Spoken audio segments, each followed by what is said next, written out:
Rebonjour. Donc je vais vous parler beaucoup de stockage et puis un peu de transport et de distribution d'hydrogène. Peut-être un mot rapide sur Geostock, donc, qui s'occupe de ces stockages. Geostock est une société d'ingénierie, donc qui va concevoir des stockages souterrains, qui va superviser la construction des stockages côté client et qui exploite aussi un certain nombre de stockages dans le monde entier. Dans 50 pays et depuis 50 ans, plus de 50 ans. Voilà. Et pour la petite histoire, Geostock a été créé après la crise du canal de Suez. La crise du canal de Suez a engendré des perturbations très importantes dans la logistique des produits pétroliers. Le gouvernement français a demandé aux pétroliers de l'époque de créer des stockages stratégiques en France. Et donc Geostock a été créé pour développer des stockages stratégiques souterrains. Voilà, je ne parlerai que de souterrain dans cette présentation, puisque pour stocker l'hydrogène de manière massive, on parle de souterrain uniquement. Et donc ça fait un peu le lien avec la situation aujourd'hui. On entend beaucoup parler de stockage stratégique de gaz naturel, d'hydrogène, d'indépendance énergétique. Voilà, donc le stockage de l'hydrogène, vous avez deux possibilités pour le stocker. Soit vous le stockez en surface, donc là vous voyez un camion avec ce qu'on appelle un tube trailer dans lequel vous allez stocker de l'hydrogène. Si vous voulez stocker des quantités un peu plus importantes, vous avez derrière une sphère. Mais si vous voulez stocker massivement de l'hydrogène, eh bien vous allez stocker souterrain. Là, vous avez un exemple de caverne qui fait 20 mètres de large, 20 mètres de haut, qui fait 1 km de long, et puis vous pouvez en avoir une quinzaine ou une vingtaine en parallèle. Voilà. Donc, on voit bien que c'est les quantités qu'on stocke qui sont très différentes. Et dans le futur, on aura besoin de stocker des quantités massives parce que la production sera très importante. Donc les techniques de stockage souterrain, il y en a 3. Il y a à gauche les cavités salines.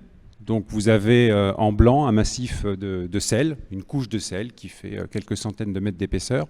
On est à 1000 mètres de profondeur. D'accord ? Vous allez faire un puits. C'est ce qu'on voit, c'est le trait gris. Vous allez forer un puits, vous allez arriver dans le sel, et là vous allez circuler de l'eau pendant 2 ans, de l'eau douce. Vous allez circuler, et au bout de 2 ans, vous allez créer un vide qui fait la taille de la Tour Eiffel, à peu près. Ça, des cavités comme ça dans le monde, il y en a 1900. Donc depuis plus de 50 ans, il y a des cavités comme ça un peu partout dans le monde. Il n'y a pas de frein technologique pour mettre de l'hydrogène dedans. Et il y a 6 cavités dans le monde qui contiennent déjà de l'hydrogène. Il y en a aux États-Unis et puis il y en a en Angleterre. Voilà. Donc c'est une technique qui existe depuis longtemps. Il n'y a pas de frein technologique. La deuxième technique qu'on voit au milieu, c'est ce qu'on appelle l'aquifère et les réservoirs. Donc là, c'est une roche poreuse. Ce n'est pas un vide comme avant, c'est une roche poreuse dans laquelle vous allez injecter, pareil, à travers des puits. On est à 1000 mètres de profondeur et vous allez injecter de l'hydrogène dedans. Il y a 650 sites dans le monde entier, depuis plusieurs décennies, qui stockent essentiellement du gaz naturel. Les stockages de gaz naturel dont on parle, c'est essentiellement dans ce type, dans le premier aussi, cavité saline, mais dans ce type de site. Pas de frein technologique. Il y a beaucoup de pilotes actuellement où on injecte de l'hydrogène dans ce type de stockage souterrain. Et puis le troisième, c'est la cavité minée, c'est la photo que vous avez vue avant. Donc ce sont des grandes galeries. Il y a 450 sites aujourd'hui qui existent dans le monde. On stocke du brut, des produits raffinés et du GPL. C'est un peu plus compliqué de stocker de l'hydrogène dans ce type de stockage souterrain. Il y a les développements qui sont en cours, mais il y a des pilotes qui sont actuellement en Suède. Et donc, il n'y aura pas de problème pour le stocker dans le futur. Donc, 3 techniques qui sont éprouvées depuis des décennies, qui existent depuis très longtemps. Et c'est probablement les cavités salines qui sont les plus adaptées pour stocker de l'hydrogène. Donc, quelques exemples. On a probablement Geostock à plus de 500 références depuis le début de son histoire. Tout ça, c'est des sites qu'on a développés. Tous ces sites que vous voyez là sont en train d'étudier leur conversion en stockage d'hydrogène, conversion potentielle. En haut à gauche, on est près de Marseille, à l'Avera. En rouge, vous voyez, c'est la projection des cavités minées qu'on voit en dessous. Vous voyez, des cavités qui font 20 mètres de haut, 20 mètres de large, puis quelques centaines de mètres de long. On stocke du GPL dedans, du propane et du butane. Et puis en bas à côté, là, vous avez une photo, vous voyez toute la quincaillerie qu'on descend dans les cavités pour pomper et retirer le produit. Donc ça, c'est à Lavera, près de Marseille. Au-dessus, le deuxième, on est à la frontière entre la Belgique et la France. Il y a un gros stockage dans une roche poreuse de gaz naturel. C'est 1,5 milliard de mètres cubes de gaz qui sont stockés là depuis plus de 40 ans. Et donc, ça alimente la France et l'Europe. On passe à droite, on est à Singapour. À Singapour, il y a un stockage qui est sous le bassin, sous la mer, à 130 mètres de profondeur. Et en dessous, vous voyez le puits d'accès, ça fait 22 mètres de diamètre. Et puis on descend à 130 mètres de profondeur. Et on va dans un réseau de galeries qui doit faire plusieurs dizaines de kilomètres. Et puis à droite, voilà, c'est l'histoire de Géostock. On est dans le sud de la France, près de Manosque. Vous avez 25% des réserves stratégiques françaises qui sont là, qui sont exploitées aujourd'hui par Géostock. C'est des cavités salines. Vous voyez un sonar qui a été fait, c'est-à-dire qu'on a descendu un outil et on a fait une photographie quelque part de la cavité. On voit la cavité qui fait la taille de la tour Eiffel.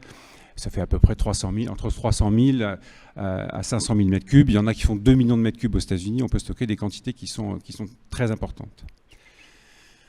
Alors, les avantages du stockage souterrain pour l'hydrogène, alors on vient de le dire, c'est le volume. Je peux stocker des quantités qui sont massives. Dans un tube trailer, là, le camion qu'on a vu tout à l'heure, je vais stocker 1 tonne d'hydrogène.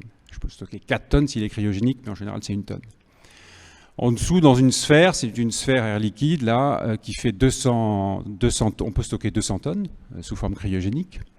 Et puis si on va à droite, si on regarde la cavité, là, qui est à 1000 mètres de profondeur, qui fait à peu près la taille, donc encore une fois, de la tour Eiffel, on va stocker 4000 tonnes. Donc 4000 camions tube trailer d'hydrogène gazeux.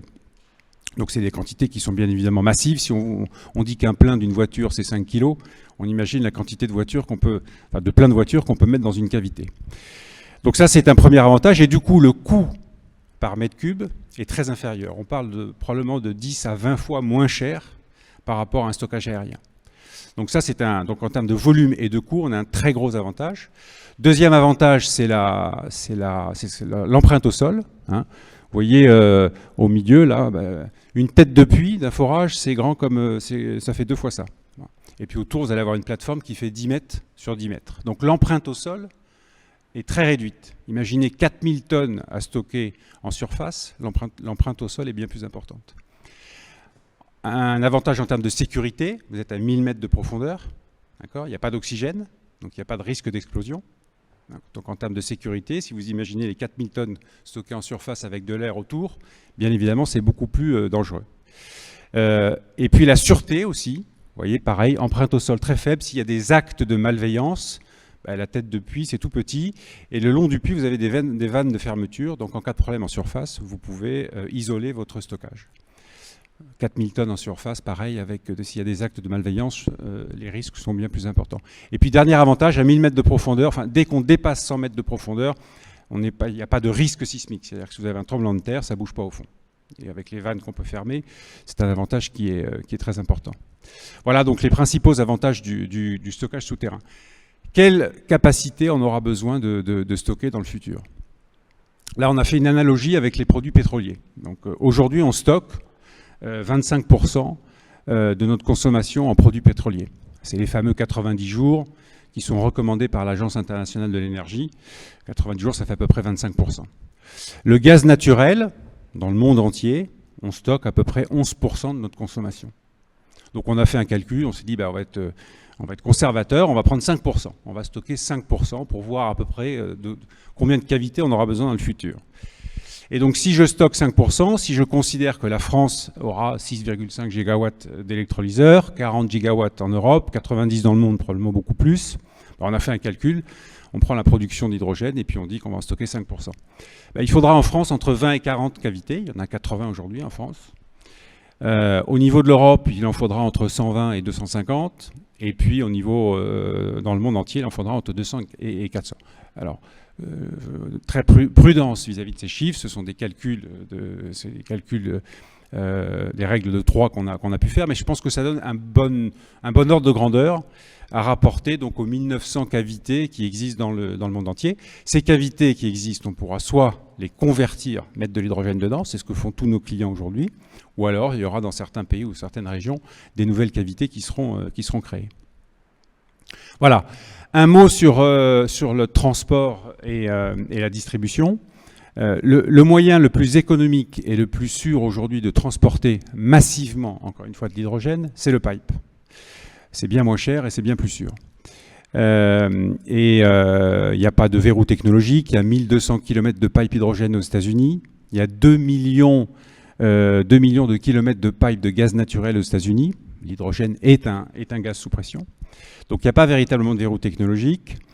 Et on a Spica-Pag, qui est une société de Vinci, qui a une forte expertise dans la pose de pipeline depuis 1923. Ils ont posé 60 000 km de pipe. Et ils travaillent, alors ils ont une expérience sur le projet Jupiter, mais ils travaillent aujourd'hui sur des projets à l'intérieur du projet Backbone. Le projet Backbone est un projet de développer en Europe 40 000 km de pipe hydrogène. Et donc Spica-Pag, avec cette forte expertise, a commencé à travailler pour des études sur un certain nombre de ces projets. Voilà ce que je voulais dire. En conclusion, il n'y a pas de verrou technologique fort sur la partie stockage ou sur la partie transport. Et il y a toute l'expertise au sein du groupe Vinci, à travers Geostock et à travers Spica-Pag, pour déployer des infrastructures de stockage et de transport d'hydrogène dans le futur. Voilà, merci.